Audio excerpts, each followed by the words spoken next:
Our percentage of people who have a bed available to them in an emergency shelter are much lower, more like 30–40% as opposed to New York City where it's 80 or 90%. Unfortunately, the Bay Area does not have a good public transportation infrastructure, and what is there, including Caltrain, is really priced out of people working in the service sector. So this is a site that's all modulars, and modular construction, the size is the size of a shipping container that folks see driving up and down freeways all the time being trucked. My name is Brian Greenberg. I'm a psychologist and I'm Vice President over Programs and Services at Life Moves. I've been with the agency for about 17 years and my background is treating or serving people with addiction disorders. Obviously there's some overlap with homelessness and people with addiction disorders and especially untreated addiction disorders. Thank you, Brian. So is that how you got into the field of homelessness? Yes, prior to this, I managed high volume, low cost residential recovery services. And there's obviously an element of that to serving homeless people because after poverty, addiction disorders are prominent. Addiction disorders, certainly not everyone that's homeless has an addiction disorder, and certainly not everyone that is homeless has a serious mental illness, but it's obviously more prevalent in the homeless population than the general population. Can you tell us maybe like the top 3 reasons why California is having the homeless crisis right now? Sure, more than 3 reasons. First of all, you know, the drugs today are more powerful and more addictive than ever.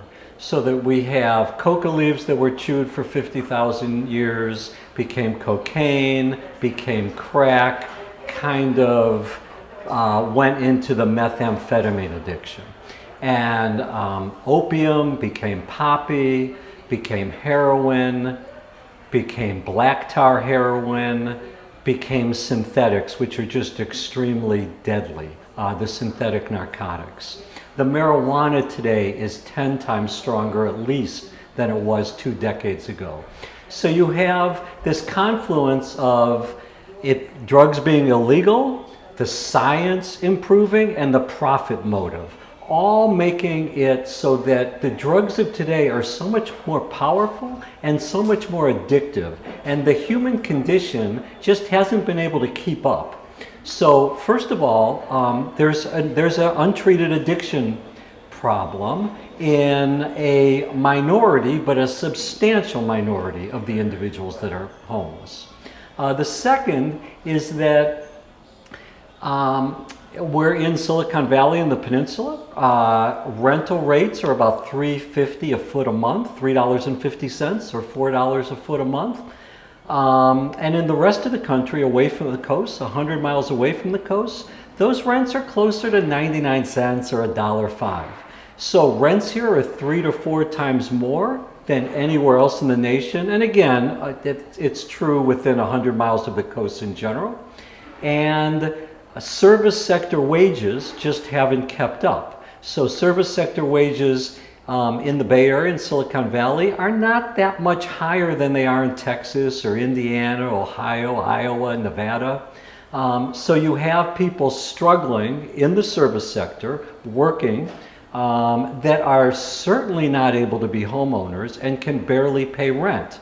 Similarly, to own a home, here is $1,000 a foot is very common. Whereas in the rest of the country, it's closer to $150 a foot. So in the rest of the country, you can work for Walmart or Target or in a restaurant and be a homeowner. That's nearly impossible here. So the drugs, the price of housing, and finally, you know, there's not housing here for marginalized populations. You know, my uncle came home from World War II with what we now call post-traumatic stress disorder. It used to be called shell shock in World War I, and then battle fatigue. And he lived in a residential hotel for $60 a week his whole life, $40 to $60 a week. You know, my parents were able to pay that. There's not that kind of housing here for populations that struggle. And then I'll just give you one more, and that's that the people that we serve generally did not win either the zip code lottery, they grew up impoverished, or the parent lottery. And if you don't win the zip code lottery or the parent lottery, and you struggle with anxiety or depression or social anxiety, or you develop a bit of a problem with marijuana or alcohol, and it goes untreated for a decade, there's a chance you'll wind up in one of our shelters. And so many of our clients didn't win either of those two lotteries, the zip code or the parent. New York City, Texas, some cities in Texas and California, they all have homelessness problem for decades. But we also noticed in recent data, New York and Texas, their data were sort of flat or on the decline, whereas in California, it's actually rising on a per capita basis. So what's so special about California that we see the increase? Sure. So first of all, there is the number of shelter beds per population, per homeless population. That ratio, there's only about 1 in 3 shelter beds in Silicon Valley and the peninsula for each homeless person, whereas in New York City, although the population of people experiencing homelessness is enormous, they have beds for 80 or 90%, right? There was that lawsuit, guarantees people experiencing homelessness the right to housing. They rapidly expanded their census of beds for individuals, couples, and families experiencing homelessness.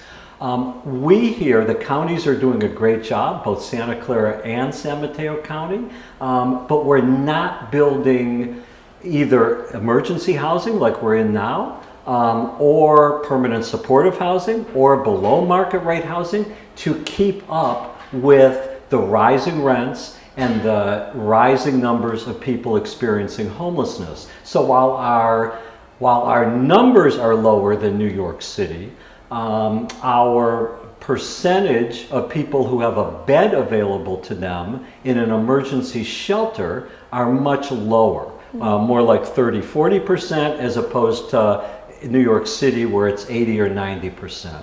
And finally, the rapid rise in the price of rents in the last decade, it's a booming economy here. There's virtually no unemployment, and what was working class housing only 12 or 15 years ago is now very exclusive housing. What was housing for a service sector, a blue collar workforce, is now transitioned into housing for the tech industry, where the wages are much higher. Do you see any push for more shelter beds in this area, especially like San Francisco or LA? So there's going to be more shelter beds everywhere in California because of Room Key, Home Key 1, Home Key 2.0, and what we hope is Home Key 3.0. There's going to be a rapid expansion, and I think for family homelessness, for families with minor children that are experiencing homelessness, we're going to get close to functional zero, so that when there's a homeless family out on the street, we're going to be close to getting them off the street and at least getting them to emergency or interim housing. I think that lift is much greater for single adults or couples. It is much greater. And the large, densely populated urban centers like Oakland, San Jose, San Francisco are going to continue to struggle with creating enough shelter beds for that single adult population or couples. So why do you think there's a struggle in creating more shelter beds in San Francisco? Why is there, so first of all, everyone knows the term NIMBY, not in my backyard. I like to refer to it as banana, build absolutely nothing anywhere near anybody.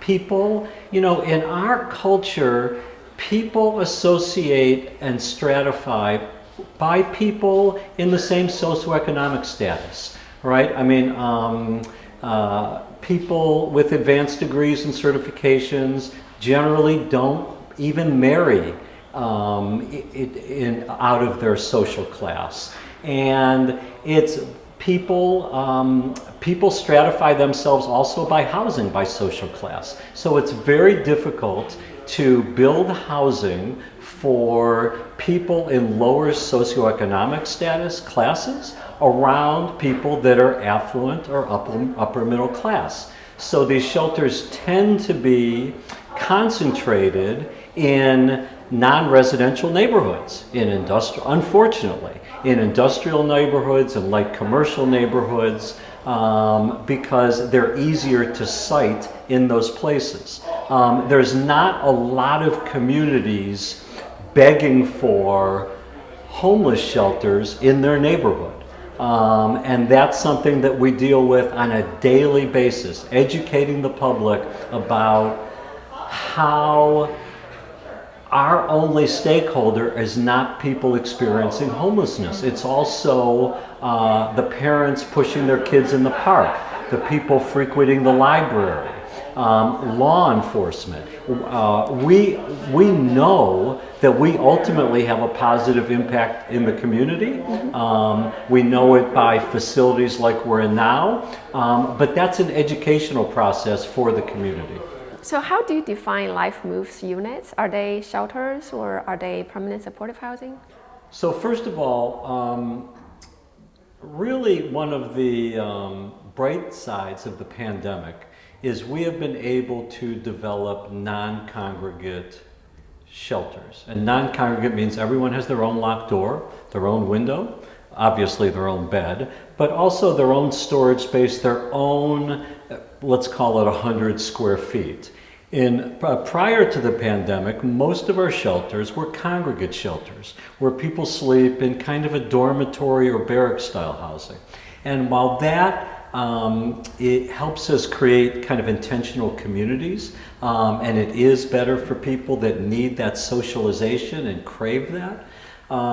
There are more people that are experiencing homelessness that are willing to move into a non-congregate shelter, that have been reticent maybe for a decade or 2 decades, that will now avail themselves to the services available at a shelter that is non-congregate. So there's 2 sides to every coin. I think that in some ways congregate shelters are safer when people first come in. Residents can keep an eye out for each other, watch out for any unsafe behavior, but people are reticent. I mean, it's not only middle class and affluent populations that value privacy. People experiencing homelessness also value privacy. So it is, since the pandemic, and we've been able to expand our inventory of non-congregate shelters, and we're going to continue to do that, more people who have been shelter reticent are willing to move in. How many units do you have on site? This facility has 88 single units, which could also accommodate couples, and 12 units for families with minor children. And how many other sites like this do you have or under construction right now? Well, we're planning on, we have a site in Redwood City that's right on the Santa Clara, San Mateo County borders, that currently houses about 100 unsheltered folks, and we are going to expand that to 260. Again with home key funds, again in collaboration with San Mateo County, and we believe that that shelter will bring San Mateo County close to almost a functional zero, where there will be beds for people who are able to follow some basic rules around safe behavior and want to get off the street. It'll be a tremendous change in San Mateo County. Oh, that's and we're only one of 4 shelter providers, along with We Hope and Mental Health Association and Samaritan House in San Mateo County, but it will certainly be one of the largest shelters in all of the peninsula and Silicon Valley. And then we also hope to develop shelters like that, several in downtown San Jose, as well as potentially in Palo Alto. So do you have more, maybe in the future you will build multi-level units? Land is at a premium on the peninsula in Silicon Valley. We would prefer to build multi-level units.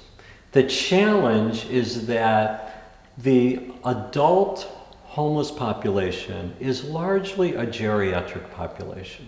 It's largely a population of people over 50 years of age. And homelessness is very hard on people's health care. So it's not just a matter of putting in steps. Multi-level facilities need elevators. They need to be ADA accessible for people with mobility challenges. We have, during the day, our shelters look like senior homes, right? The younger people are out working, and there's so many people with canes and walkers and wheelchairs. So, of course, we'd like to make best use of land, but we also have to think of the clientele that we're serving, which tends to be older adults. That makes sense. So you mentioned the land cost, right? Like roughly, what's the ratio between land cost and the manufacturing cost?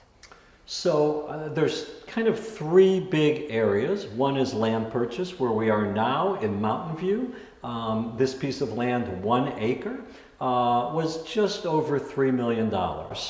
Then there's the infrastructure costs, which change according to site and according to whether each unit has their own toilet, sink, and shower, or whether those are exterior and the ratio of rooms with in-suite bathrooms that don't, and then the modular costs. So I'm not able to speak to those other 2 costs because they fluctuate so much, but the land in Silicon Valley is very expensive.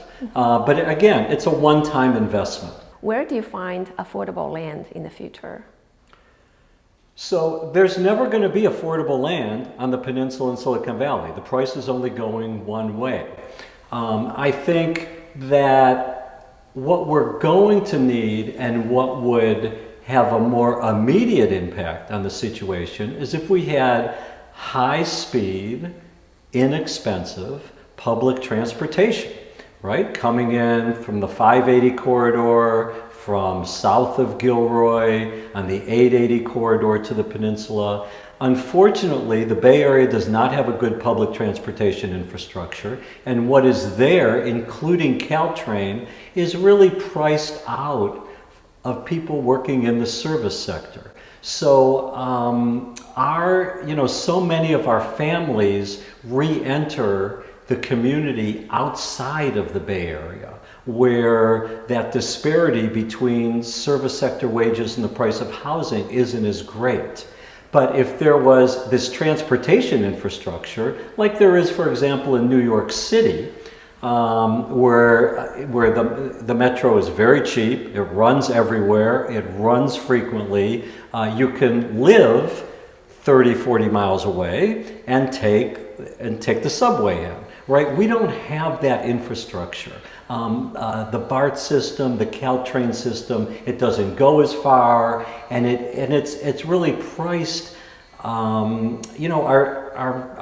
clients spend so much on old cars and clog up the freeways because public transportation just isn't that convenient here. Definitely. I have checked out houses in Santa Cruz because we want to move there, But there's only one highway between Santa Cruz and Stanford. Right, but imagine if there was high-speed rail Exactly. going up and down one, right? Yeah, I mean, exactly. that's what we don't have. So we keep investing in roads, and we keep underinvesting in public transportation. And again, I'm not a policy guy, but I see where our clients re-enter to, and I know from speaking to merchants associations and Rotarians that small businesses here, they need that labor force, right? They're in desperate need of that labor force, but there's still that disparity between those service sector jobs and the price of housing. So for people who live on site, how long do they usually stay? So I like to talk about two lengths of stay.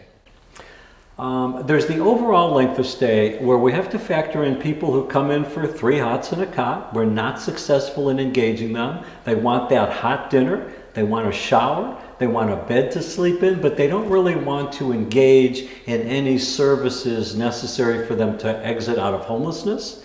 And we fail those clients, right? We have all kinds of engagement strategies, but we're not able to succeed.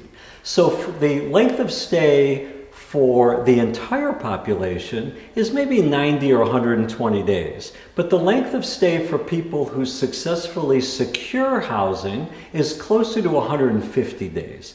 It's closer to maybe 5 months, 6 months, because I'm taking out those people who stay a night, 2 nights, 3 nights.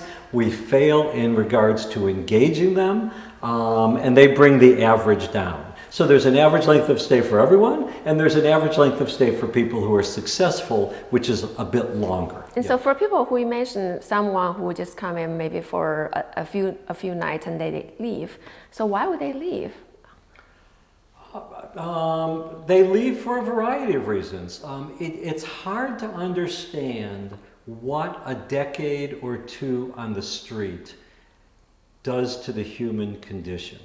You become hypervigilant, you become traumatized, you become skittish. Frequently we hear that the walls seem to be closing in on people. Anything, let me back up by saying anything that goes untreated for extended periods of time becomes treatment resistant. It can be asthma or hypertension or diabetes or depression or anxiety or obesity. Anything that isn't intervened early is very difficult to treat. It becomes, again, entrenched in the human condition. And so many of our homeless people have been on the streets for so many years that it's hard to make that adjustment. So you can kind of understand how people would want to come in, refresh themselves, take a shower, eat good food, sleep in a bed, and then think, this is not for me. It might be because of untreated mental illness, it might be because of years of substance abuse, or it might be because they become so acclimated to living outdoors. And it might be because they can't follow the rules here, right? I mean, people have to be safe and respectful and responsible. So there's all kinds of reasons, but it's generally people who have been on the street for just really extended periods of time. So do you keep track of them after they left your shelter? Where do they go? A part of the increase in homelessness throughout the Bay Area is the vehicularly housed, both in oversized vehicles like vans and recreational vehicles, what we call motor vehicles, as well as cars. So some of them go back to living in a car, some live in encampments, some couch surf. What they don't do generally is sign leases, right? I mean, they're not, people that leave after 2 or 3 days are generally not what we would consider a success in terms of being leased up somewhere. So when you have tenants here for maybe 5 months, do they sign the lease with you? They don't sign leases with us. We're primarily not in that service business. We don't have a large inventory of permanent housing where people have a lease, but they generally do get leased up, but not with life moves. Our focus is on throughput. How many people that a facility like this can get off the street in any given year and into permanent housing. And we don't succeed with everyone, but it's all about throughput. right? And the quicker we can do that, the better it is for the community, for that individual, for life moves. Everyone's a winner when we can do that rapidly. But we don't want to do it so rapidly that they're exiting to the street. I see. So for people who leave your units, so-called alumni, what percentage of them would get vouchers or permanent supportive housing? So what percentage of them would get vouchers? A higher percentage of families with minor children than single adults or couples without children. The problem with the vouchers is that you need to sustain that apartment after the year voucher is gone, right? It's called rapid rehousing. There's a shallow rent subsidy, a move-in assistance, some case management, additional services that comes with it. But the idea is that after a year or so, you're able to sustain that apartment. We need to put people in those apartments that are going to succeed, or we would completely burn out landlords, right? I mean, it's expensive to evict someone.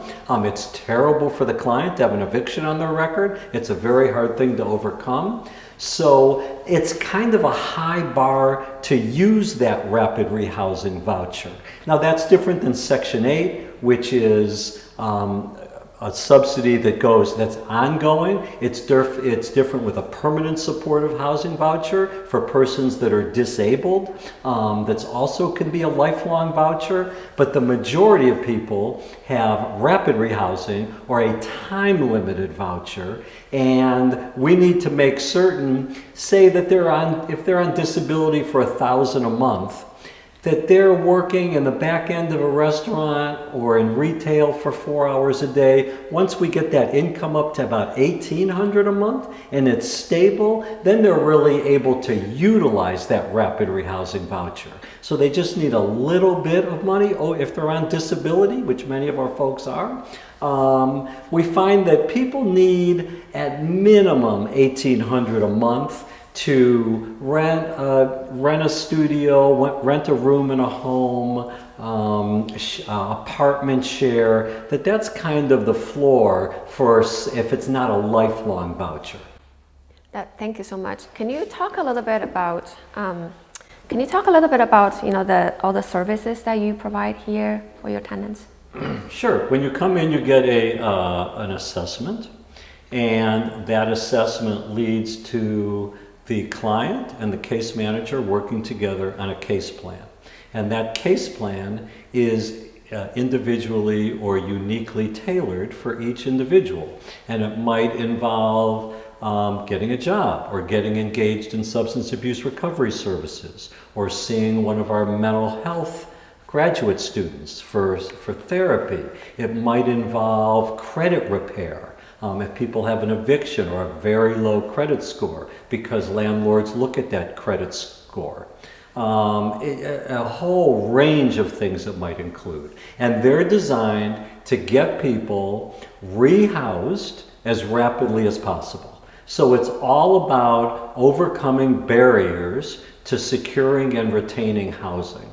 And so it's very specific. This is what the client has to do. This is what our case manager has to do. This is how frequently they're going to meet. If there's outside agencies involved, this is where you're going to go. This is how you're going to get there on public transportation or a bicycle, or you have a car. And so the services, when we're doing things right, the services are individually tailored for each client, although there's obviously a lot of overlap between clients.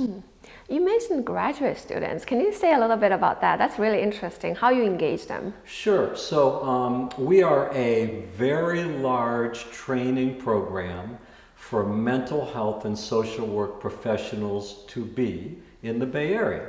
So we probably run 20 Master of Social Work students a year that provide a little bit of case management, but a lot of mental health services. And we also have PhD and PsyD, Doctor of Psychology, Doctor of Philosophy, but all graduate students in psychology that also provide mental health services. So, the wait lists for publicly available services are so long that we've found that people were in our shelters for 3, 4, 5 months and graduating before they ever saw a mental health professional. So we have invested largely through philanthropic funding, or actually entirely through philanthropic funding, in a very large training program for graduate students who provide mental health services on site. And that serves at least 3 purposes, right? It provides mental health services that are critical for many of our clients. It trains this really substantial workforce to just be professionals working with this population. And they're young, right? These are people in their 20s and 30s that are going to be working with this population for decades. And it also provides a workforce for life moves where we can recruit or offer positions to graduate students in the future that we want to recruit and retain as full-time staff people. So although it's an expensive program and it's a difficult program to fundraise for, it just has so many benefits. Yeah, I've heard from some staff members at permanent supportive housing somewhere else, and then they said it's very difficult to get the county's clinicians to come out to help their tenants' mental illness problems. So I'm really happy that you guys have graduate students on site and sometimes come out to help. That's really great. But you also mentioned it's expensive, right? So probably. Sure. I mean, we have 2 full-time psychologists, 2 full-time either LMFTs, licensed marriage family therapists, or licensed clinical social workers, because training programs to be valuable for the students, valuable for our clients, valuable for the future workforce are labor intensive. I mean, it's hard to do it on the cheap, and we do pay them a small stipend so that on their resume they can say they had a paid internship at Life Moves, because we see the experience here as an important element of their career tracking. But it's expensive and it's funded through philanthropy. And it's sometimes hard to get the philanthropic community to wrap their brains around why we don't send these people out for therapy services. So it's always playing catch up, getting funders for that program. Thank you for sharing that. So it took Life Moves only about 6 months to open up this site, to turn, it used to be an abandoned car garage, right, a storage room. So how did you guys get so quickly? So this is a site that's all modulars, and modular construction, the size is the size of a shipping container that folks see driving up and down freeways all the time being trucked. But most of them were never shipping containers. The vast majority of modular firms, they build them that size, but they build them custom. And they build them that size so they could be trucked in easily with standard trucking. But so 4 different modular manufacturers. Some built the shower and toilet with plumbing. Some built the residential. Some built these community rooms that we're in now. Some built the food service, the family units, where there's in-suite bathrooms. So because they could be ordered and built all over the country and then shipped in, it's more of a project management issue for us. Whereas so much of the construction takes place off-site, and much of it out of California. So you just order them, and then they are already pre-made? That's a little bit of an oversimplification, because I think frequently they're making them to our orders. I see. But yes, but they can also be constructed at multiple manufacturing sites, because we used a range of modular manufacturers. Do you think steel modulars would be the future of affordable housing, not just for interim housing, but also for long-term affordable housing?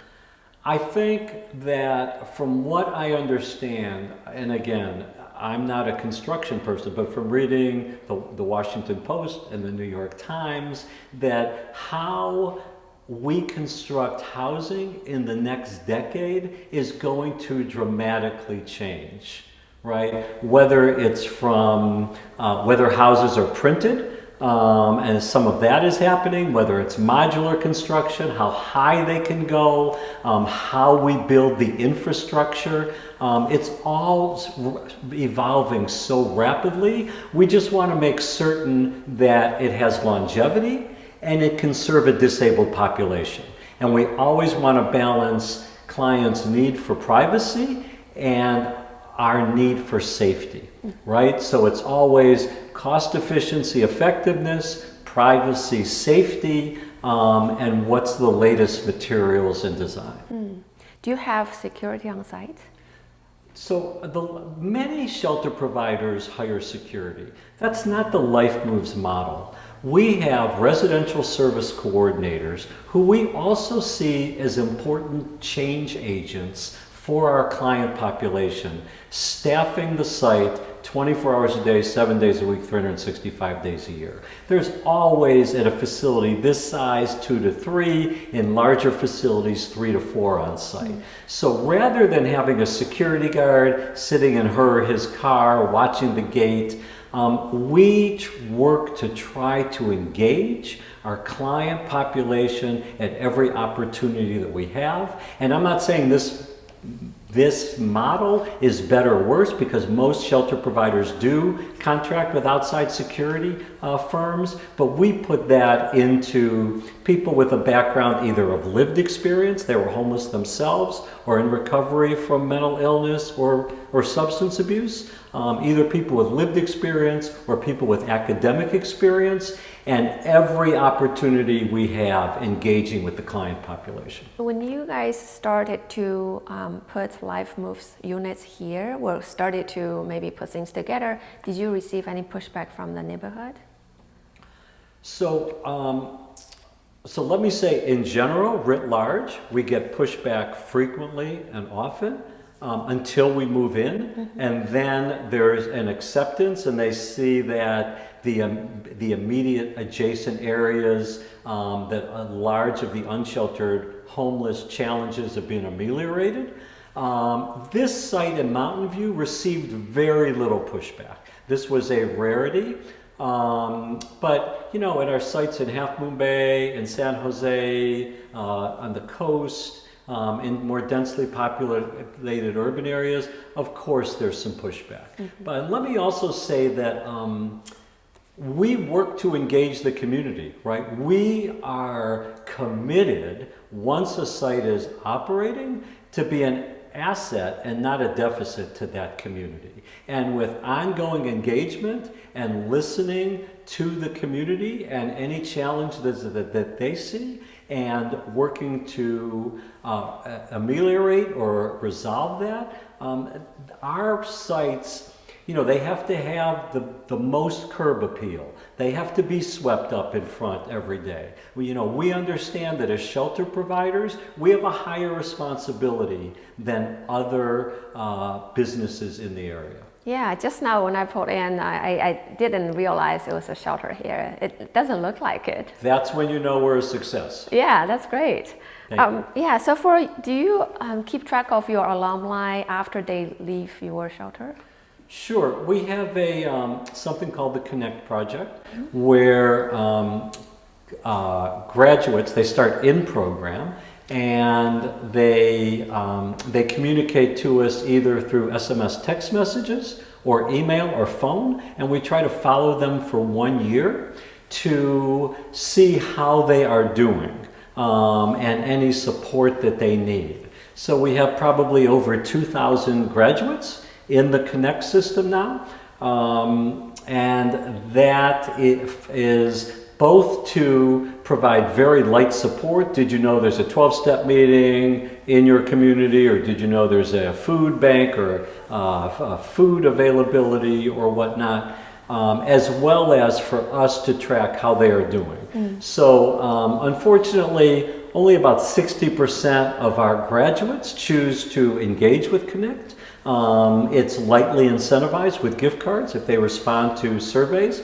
And we're just getting ready to expand that so that everybody gets signed up when they come into shelter, so we can not only see people that are successful, but we can have a broader view into the general homeless population and work to support them better, and maybe come back into the shelter and give it another shot. You know, we have staff that had to go through shelter 3 or 4 or 5 times, or had to go through drug treatment, you know, several times. You know, the modal number for quitting cigarettes or other drugs is about 7 times.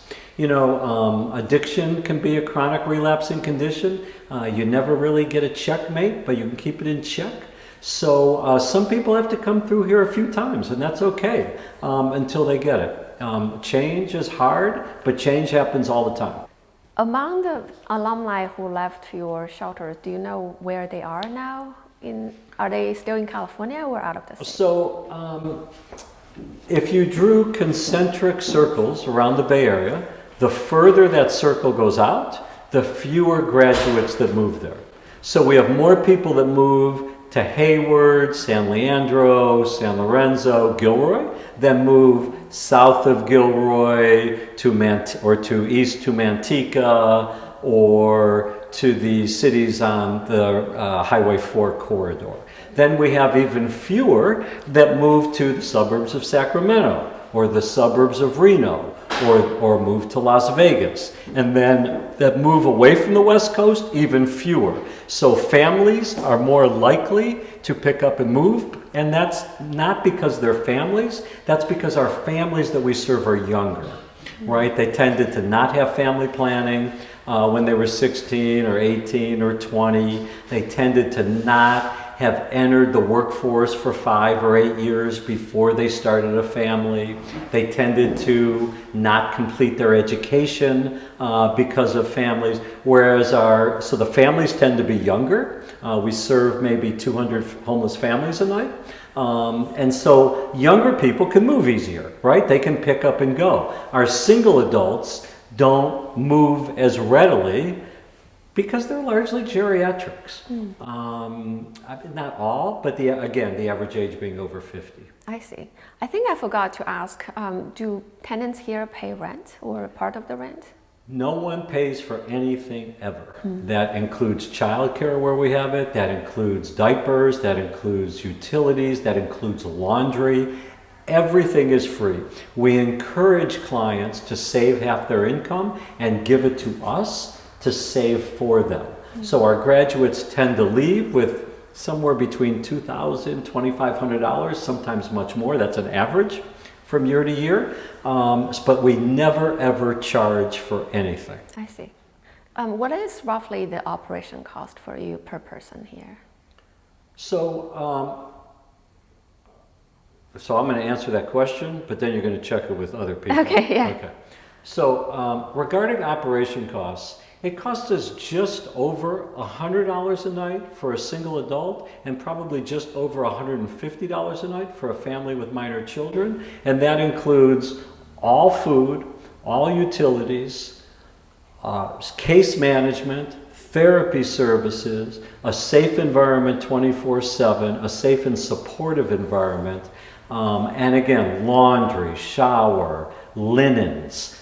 We provide clean linens every week from a linen service. So all their need for somewhere under $200, whether you're a single adult or a family. And again, the larger the facility is, the more cost efficiencies there are, right? So smaller facilities. So we have a small facility in San Jose that serves an LGBTQ plus population. Many people in gender transition. Because there's only 20 or so beds there, it's a higher rate, right? So there are cost efficiencies as you scale programs. So the capital costs at Life Move sites are lower than permanent supportive housing, and the operation cost is also relatively lower. So in that case, why are we not seeing more of it, of this kind of steel modulars? I think you're not seeing more of it because there's community pushback, because the upfront costs are substantial, And you can only grow so quickly. I mean, we're planning 3 sites in the next year or 14 months, but that's probably our limitation in that 12-month period, right? I mean, doing things right takes a partnership between municipalities and nonprofits and the philanthropic community. And those collaboratives are really challenging to put together. So what keeps you motivated and get up every day and then do your job? So I spent 18 years working in drug treatment recovery services. And in drug treatment recovery services, it doesn't matter if you go to a $2,500 a day program in Malibu or Marin, or you go to a $120 publicly funded program. About 35% of the people get better every time they go through residential drug treatment. 85% of our families exit to permanent housing. We're giving keys to people every single day. It's very rewarding to see people reinvent their lives. Programs like this are incredibly successful. And the people that live adjacent to these, they see the difference, so it's an asset to the community, it's an asset to law enforcement. They don't like dealing with unsheltered people on the street. It's an asset to the homeless people we serve. So it's a benefit. I feel like I got the best job in the world. Thank you, Brian, for speaking with me today.